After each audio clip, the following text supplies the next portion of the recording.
નવરાત્રી મહોત્સવને લઈ Surat police commissioner Anupamsinh ગહેલોતે શહેરમાં કડક સુરક્ષા વ્યવસ્થા ગોઠવી છે।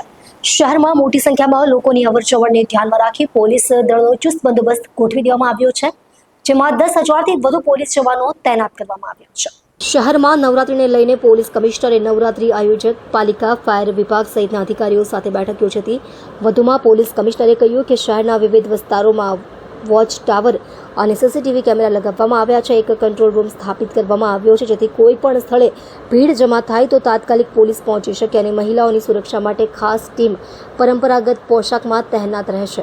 આ ટીમ બોડી વોર્ન કેમેરા સાથે પેટ્રોલિંગ કરશે, જે લાઈવ કનેક્ટેડ રહેશે અને તાત્કાલિક કાર્યવાહી શક્ય બનાવશે। ડીસીપી, એસીપી, પીઆઈથી લઈને કોન્સ્ટેબલ સુધીના તમામ અધિકારીઓને મેદાન પર તૈનાત રાખવામાં આવશે। ભીડ નિયંત્રણમાં રાખવા માટે ખાસ ટીમો બનાવવામાં આવી છે। વાહન ચાલકોને પૂર્ણ ગતિએ વાહન ન ચલાવવાની માટેની પણ અપીલ કરવામાં આવી છે। અંધારાવાળા સ્થળો પર ખાસ લાઇટિંગ અને નાકાબંધીની વ્યવસ્થા કરવામાં આવી છે। નવરાત્રી આયોજકો સાથે પોલીસની બેઠક પૂર્ણ થઈ હતી। પોલીસ કમિશનર ગહેલોતે સ્પષ્ટ કર્યું છે કે જો કોઈ પ્રકારની અરાજકતા જોવા મળશે તો તાત્કાલિક કડક કાર્યવાહી કરવામાં આવશે। 22 સપ્ટેમ્બરના રોજથી આપણા નવરાત્રિના શુભ પર્વ સ્ટાર્ટ થવા જઈ રહ્યા છે, ત્યારે એના તૈયારીના ભાગરૂપે ઘણા દિવસોથી જેટલા આપણા ગરબાના આયોજકો છે એના સાથે સંકલન કરવામાં આવતા હતા।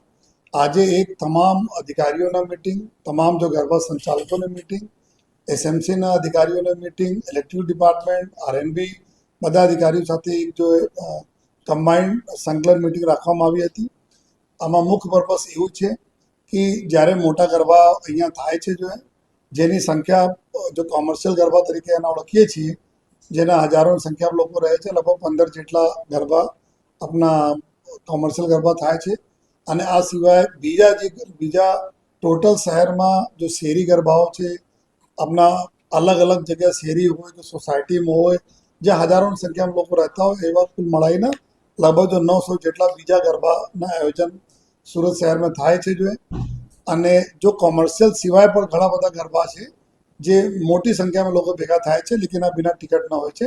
આ તમામ ગરબાઓનો સમાવેશ કરીએ તો કરોડ 1,000ના આસપાસ અમારા ગરબાના આયોજન સુરત શહેરમાં કરવામાં આવે છે।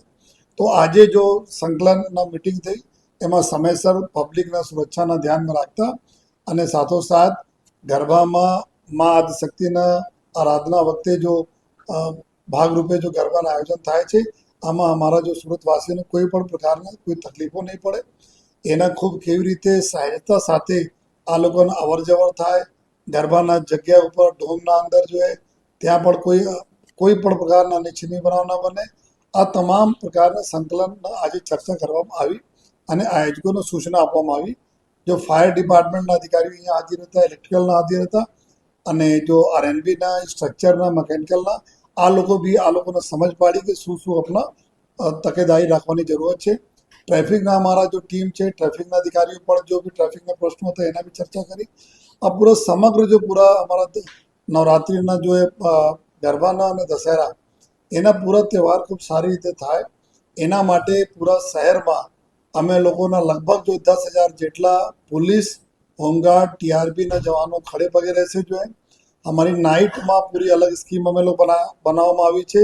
જો જેટલા બી અલગ અલગ વિસ્તારો છે, જ્યારે ગરબા પતે છે, લગભગ મોરલે એક સાથે ગરબાનો કાર્યક્રમ પૂરા થતા હોય છે, તો હજારો લાખોની સંખ્યામાં લોકો જો રોડ યુઝ કરે છે અને પછી ઘરે જવા માટે, તો એના બી ધ્યાનમાં રાખીને અમારા નાકાબંધી પોઈન્ટ્સ થઈ ગયા જ્યાં અમારા ચેક પોઈન્ટ રહેશે, વોચ ટાવર રહેશે, એની અમે લોકો વ્યવસ્થા કરી છે।